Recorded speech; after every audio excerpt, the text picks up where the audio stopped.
Баршаңызға сәлем достар. Бүгін сіздермен бірге үй жағдайында түшпара, яғни орысша айтқанда пельмени жасайтын боламыз. Ең алдымен каналға тіркеліп, маған лайк, комментарий басып кетуді ұмытпаңыздар. Колокольчикті басып қойсаңыздар, күнделікті шығып отқан рецепттерді алдын ала көретін боласыздар. Ең алдымен пельменидің қамырын жасаймыз.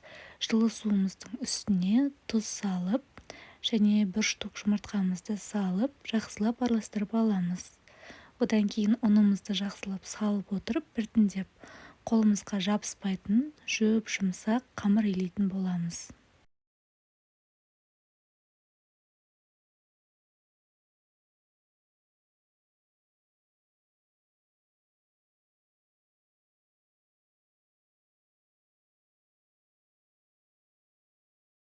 Қамырды әдемілеп жақсылап иілеп, осылайынан қараңыздар, бізде осындай видеодағыдай жұмсақ қамыр шығу керек. Одан кейін тындыруға 20 минутқа қойып қоясыздар.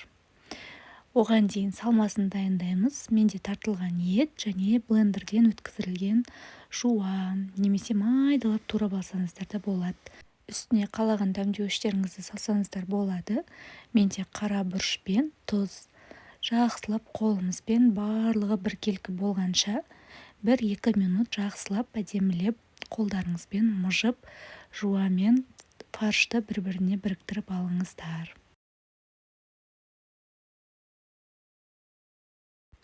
Тынған қамырымызды алып, 2-3 бөлікке бөліп аламыз. Егер қолмен түйетін болсаңыздар пельмениді, онда 2-3 бөлікке бөліп алыңыздар, әйтпесе қамырларыңыз кеуіп қалады. Артық қамырды алып, осылайынан бетін жауып қоясыздар. Сіздерге бір күшті бизнес идея айтайын. Қазіргі таңда білесіздер, бізде полуфабрикаттар магазинде, супермаркетте көп өтеді. Егер үйде декретте отырған мамажалар болсаңыздар, немен айналысарларыңызды білмесеңіздер, осылайынан пельмени түйіп сатсаңыздар болады. Әрине қолды ұстайды, бірақ пайдасы өте көп. Қамырымызды әдемілеп жұқалап жайып аламыз. Прям жұп-жұқа қылып жайып алыңыздар. Сіздерге қазір пельменидің 2 түрлі түйу әдісін көрсететін боламын. Біреуі домалақ, ал біреуі 4 бұрышты қамырды түйу әдісі болады.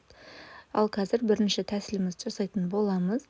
Мен осындай стакан алып алдым. Стаканның көмегімен домалақ қылып әдемілеп осылайынан кесіп аласыздар. Бұл бірінші әдіс, негізі әдемілік үшін. Көп адамдар әдемілікті жақсы көреді ғой. Бұл әдіспен жасап, сіздер магазинге сатсаңыздар да болады. Немесе қонақтың алдына қоюға күшті формамен жасаймын десеңіздер, солай жасап көрсеңіздер болады. Енді түйу жолын қараңыздар, ортасына салмасын салып, шетінің барлығын жақсылап бір-біріне жабыстырып шығамыз. Қаттырақ басыңыздар. Одан кейін осылайынан екі шетін бір-біріне біріктіресіздер. Видеоны қарасаңыздар, анық көрсетілген оп-оңай. Ешқандай да қиын емес. Жиегінің барлығын жақсылап жауып шығасыздар да, екі шетін осылайынан біріктірсеңіздер, сіздерде топ-томпақ әдемі осындай фигурный пельменилер шығатын болады.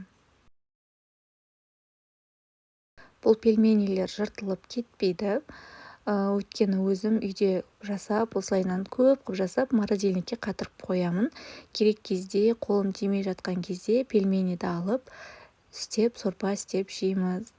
Пельменилер жыртылып кетпес үшін осылайынан қайнап тұрған бульоныңыздың үстіне прям салып, әдемілеп қайнатып шығасыздар. Қараңыздар, менде ешқайсысы да жыртылмаған, әдемі болып піскен. Неке енді сіздерге екінші әдісін көрсетейін. Екінші әдісі осылайынан кесіп аласыздар да, ұзын-ұзын жолақтарға, одан кейін осылайынан кішкентай 4 бұрышты қамырлар бөліп аласыздар. Одан кейін салмасын салып, неке видеодағыдай жан-жақтарын барлығын жауып шығасыздар да, және екі жағын осылай түйесіздер. Сол кезде формасы басқаша әдемі пельмени шығады. Бұлайынан жасау, яғни экономный вариант бұл. Домалақ қылып жасасаңыздар, артық қамыр қалып қою мүмкін, ал осылайынан жасасаңыздар, артық қамыр қалмайды. Одан кейін кескен қамырларыңыздың беттерін жауып қойыңыздар, өйткені кеуіп қалуы мүмкін. Заводтағы пельмендерге қарағанда үйде жасалған пельмен өте дәмдірек. Қолдың пельменіне ештеңе жетпейді. Егер сіздердің қолдарыңыз бос болса, сіздерге кеңесім, осылайынан полуфабрикаттар жасап қойсаңыздар болады. Қолдарыңыз тимей жатқан кезде прям өте күшті идея, және балдар да сүйсініп жейді. Баршаңызға ас болсын.